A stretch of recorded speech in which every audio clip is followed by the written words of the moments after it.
So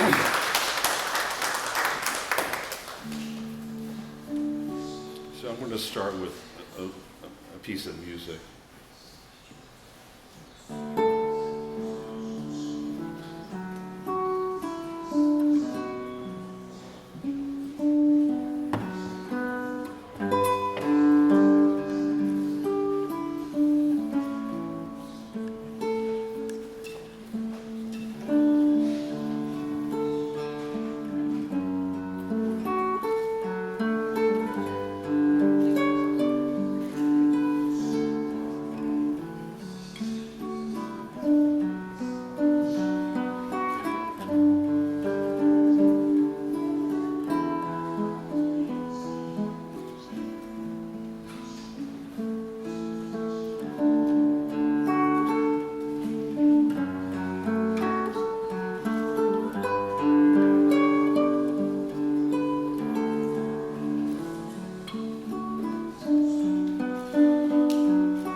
Okay, so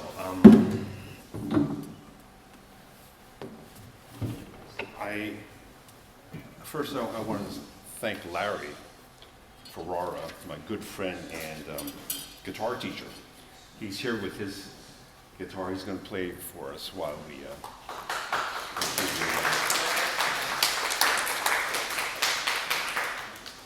And of course, I have to thank Amir for doing this. I mean, this is really a lot more than I thought I would have.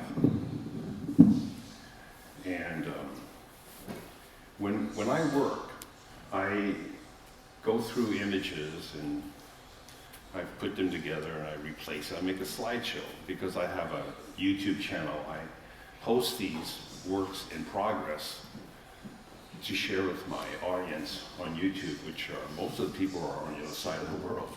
But anyway, Amir saw one slideshow and he thought, oh, I'm going to put this on. So I said, sure. He goes, well, I got to show you the gallery. When he brought me here, I saw this place, it was huge. And I thought, wow, I have to go back in the darkroom and make some of these prints larger. So that's what I did. But the interesting thing is, in hindsight, I think Amir knew better than I did what I was doing. I mean, he was really in tune with what the feeling I was trying to get in the show. And so, kudos to Amir. I mean, half this show belongs to Amir, really, seriously. It turned out so much more than what I thought it would be. And his crew did a great job hanging the prints. He asked for all these artifacts, and at first I thought, okay, well, so people started contributing, my brother started contributing things. That's the sign from my great-grandfather's herb shop in Chinatown, Oi Wa Tong. Oi means love, Wa means calm, as in calm waters, Tong is company. So Oi Wa Tong means the peaceful company. It became a central hub in Chinatown.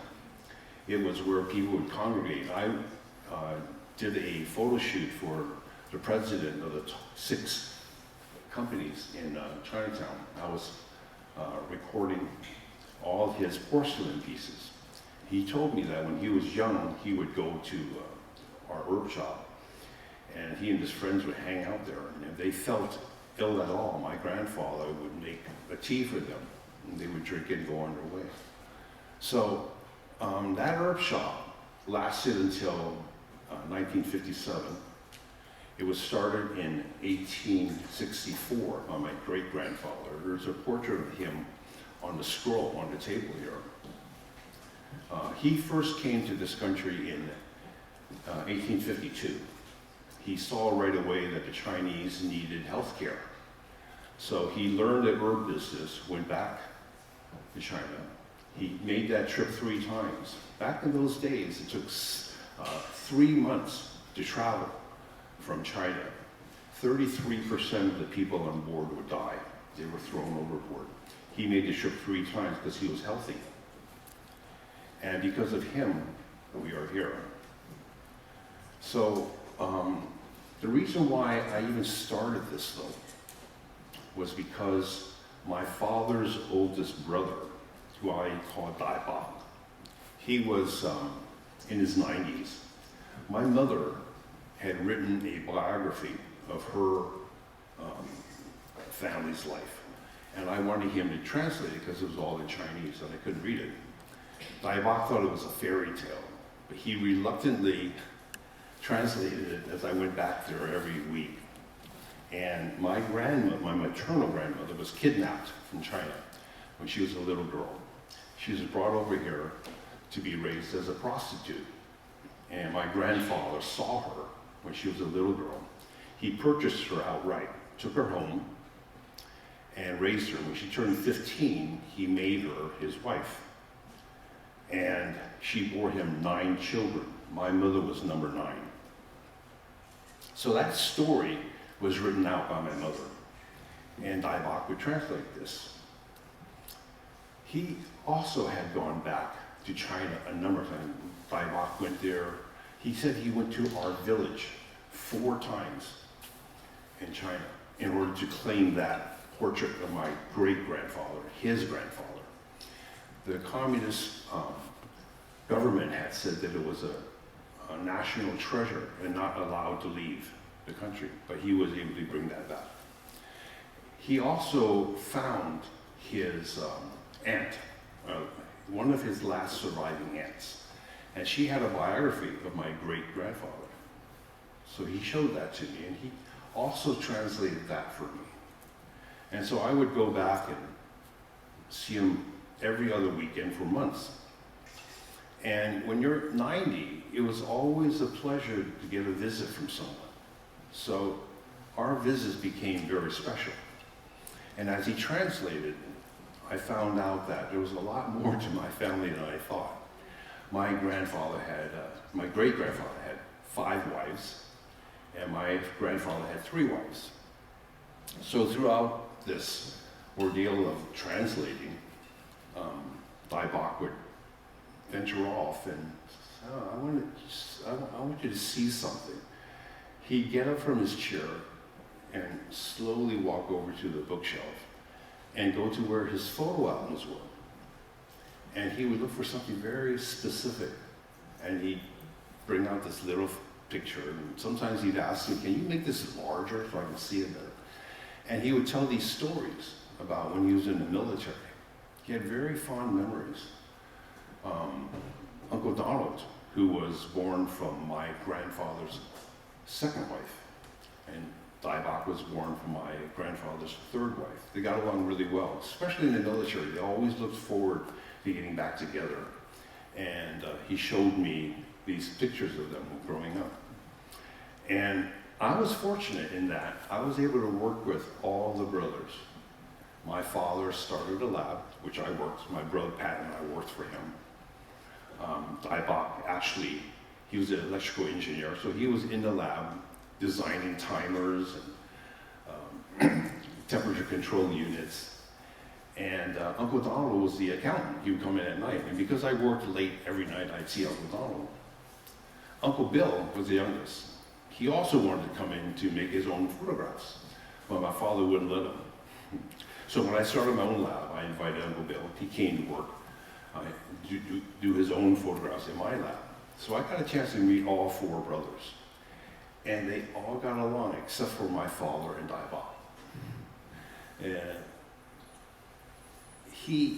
they were almost like water and oil. And there was one thing though, whereas Tai Bok always chose pictures that gave him only fond memories. He never wanted to look at any pictures that reminded him of anything that he didn't like. There's always fond memories. But there was one memory he had that he wanted to share with me. And that was the one thing that he had empathy for my father. Because all three of them went off on their own. They went into careers that they wanted to. My father was stuck working at the family shop.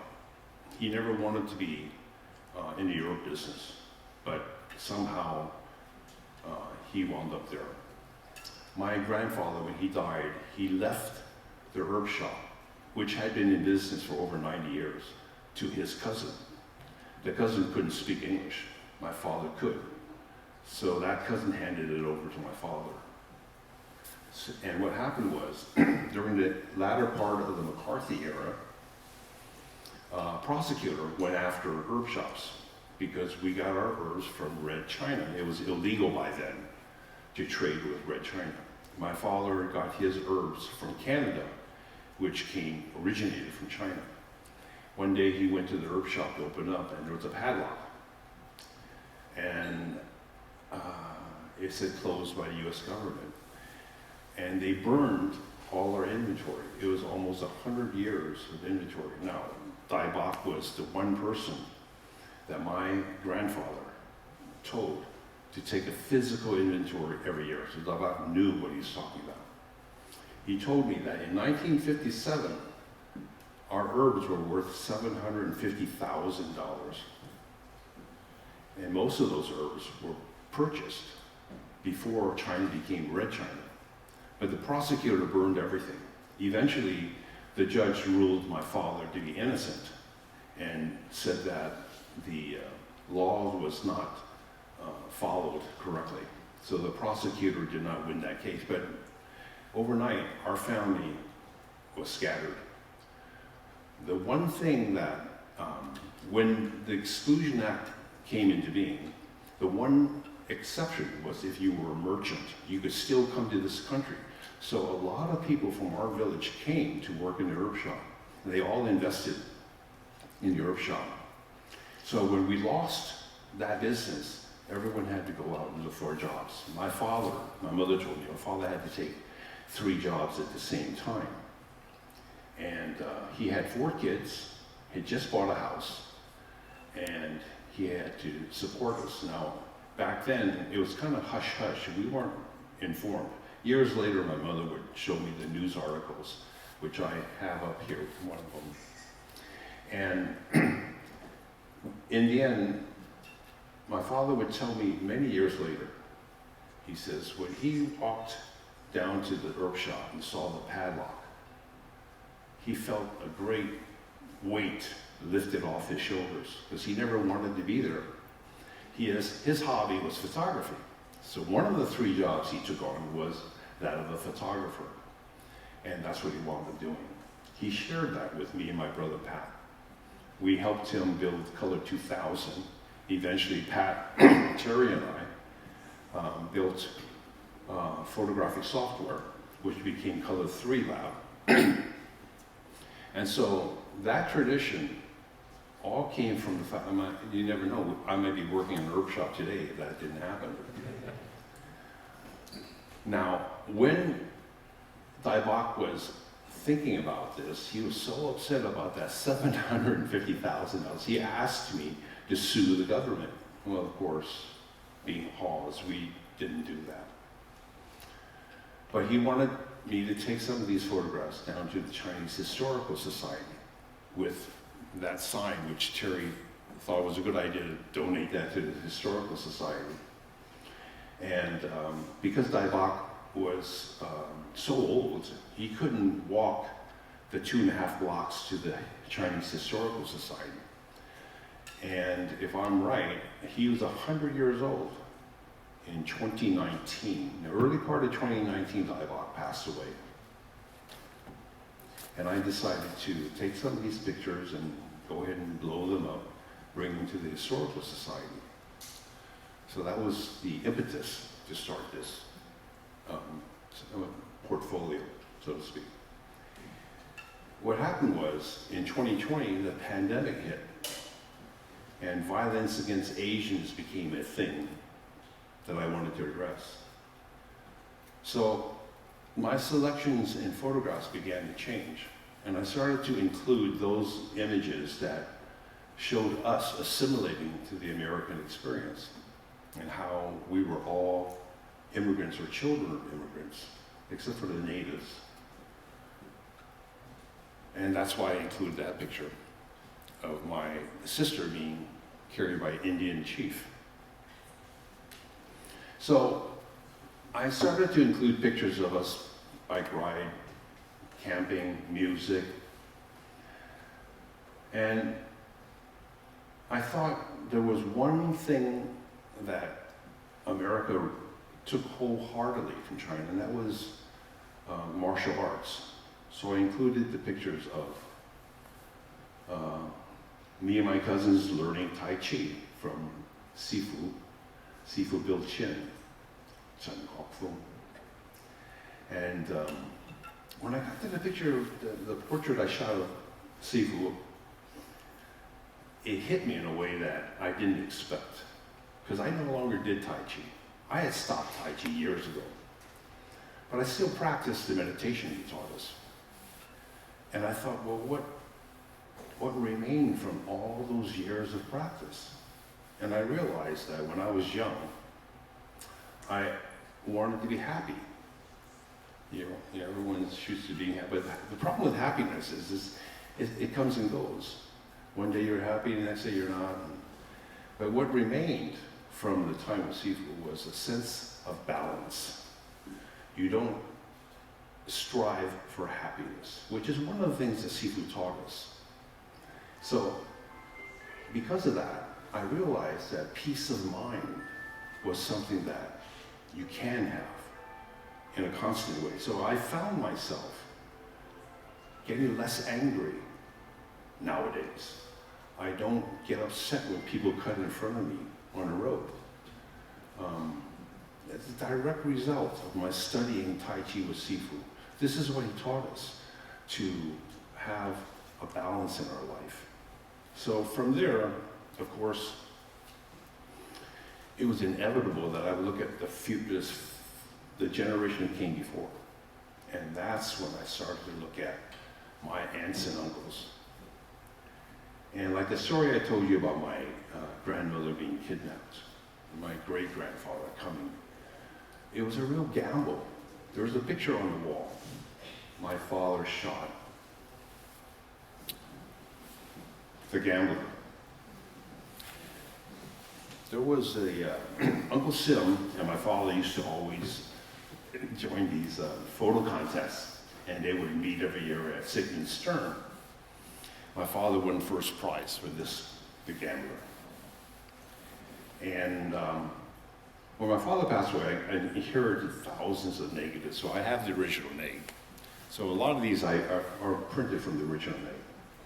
My father told me that when he shot that, he saw that as a representation of the gamble his grandfather took coming over here, because you never knew if you would even survive the trip.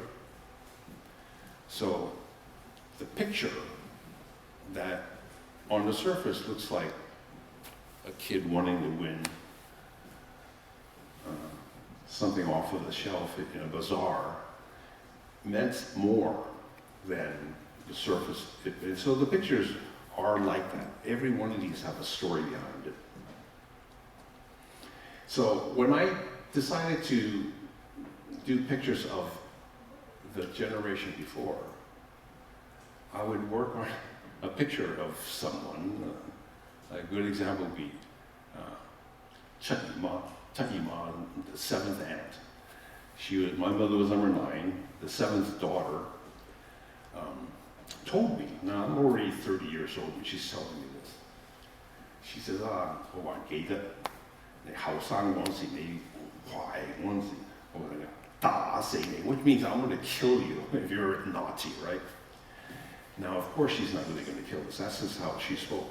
But with a twinkle in her eye, she told me how my brother, Terry, would immediately get up and stand between her and Pat and me to protect us. And Terry was probably, 6, 7 years old. She thought it was cute. She says she'll never forget that. And that was 20, 30 years after it happened. So it's memories like that that would evoke when I worked on these images. My favorite picture of my mother is her surrounded by the blankets that she crocheted. My mother would make these blankets and spend all her hours making these blankets for us, and she'd just give it to us. I treasure those blankets now. I asked her, Mom, I want to take a picture of you surrounded by your artwork. So she said, okay. So she sat in the back porch, and I put these blankets around her, and the expression on her face is very meaningful to me because for once, someone appreciated her artwork.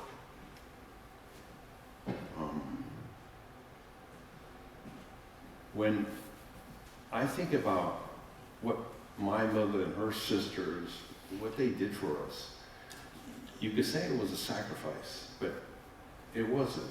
They lived their life the way they wanted. The sacrifice that we see now was just a byproduct of how they wanted, how important we were to them. And how we grew up, how we are today, is a direct result of that. That's what remains, just like with seafood. What remains are the important things. Other things that we collect in our life, like if you ever want to be happy, you buy a new guitar. Well, eventually there's another guitar you want. And that doesn't stay. You can ask Larry, right, Larry? How many guitars does Larry? It's the peace of mind that we get from the individuals who are mentoring us. We don't often think about our ancestors as mentors, but that's what they are. So this whole project was recognized by a mirror when I was doing it. I didn't know it would lead me here, but that's where it led me, to appreciate the family. Remember the best things and keep it close to you so that you're enriched all the time for the rest of your life. And forget the other stuff. That's not important. So, I'm happy to see so many people here today, and especially so many old friends and relatives that came from afar. I want to say one more thing before I close, and that is my daughter now teaches music in the middle school. Same middle school I went to, same middle school she went to. She's a choir teacher, so her instrument is voice. They assigned her a guitar class, so playing guitar, I said, oh, I'll help you teach you guitar. So I go there twice a week and I sit through, and these kids are only in 8th grade, they're 14. And for many of them, guitar is brand new. And they want to learn these songs. So of course, I don't listen to the top 20 Spotify songs. I don't know what they want to learn. I have to go to YouTube and look it up and learn it so that I can teach them. I found out that in a matter of 3.5 minutes, along with the video of the song, there's a whole movie. They hire actresses and actors. They have professional camera, really good sound. They scout out areas and put this whole movie together in 3 minutes. It could be a simple story. A boy falls in love with a girl, they start dating, they get married, they have problems, and they break up. But it's very entertaining. And I realized that music video is made available. You don't need Hollywood anymore. All you need is a software. You can do this in your own house. And it looks really professional. And it has replaced the spread, what I call the spread. Because when I grew up, in the 60s and 70s, I used to look at Life and Look magazine, and I would see these portraits of people from all over the world. If there was a famine in Africa, or a war in Vietnam, or a fire in Chicago, a newspaper news agency would send a writer, but along with the writer, they would send a photographer. Those agencies produced the best photographers of my time. People like Robert Capa and Eugene Smith and Henry Cartier-Bresson. These are names that people don't know anymore. But they were the main photographers that inspired me. They were the photographers. And often, I'd only read like maybe 20% of the text, but I was moved by the photographs. And those photographs were penetrating. There's no way to fake a starving child in Africa. You look at that and inspire people like George Harrison to put on a concert to help these unfortunates. And looking back at what's happening now, authenticity becomes an issue. You can't automatically believe what you see on the internet now. You have to question what is real. Well, when I grew up, those pictures were real. And so you bypass this idea of fake news. You're not so cynical when I was growing up. So, in hindsight, what I decided to do when I closed and Richard thought this was funny, because I turned my back on digital. Now the last 10, 15 years of my business, I didn't even get film anymore. I didn't even need my scanner. I would get files and make photographs from files. But when I closed the lab, I told Richard, nah, I'm just going to do analog. He called me a purist. But anyway, so my hope is when you look at this exhibit, you will be able to see something of yourself in these photographs. You look at these photographs and you automatically believe that what you're seeing is real. And you'll say, oh yeah, I had a pretty good childhood too. I used to play cowboys and Indians too when I was a kid. And that's what remains. What remains is the authenticity of the experience. You keep that close to your heart, and it'll feed you until the end of your days, and forget all the other stuff. So, thank you all for being here. That's the spiel. And again, thanks to Amir. And the only reason I played the guitar was because Amir asked me to. He said, I want you to play one song. It got to the point where I just trusted Amir implicitly, did whatever he said. So I did bring my guitar, and yeah. Thanks for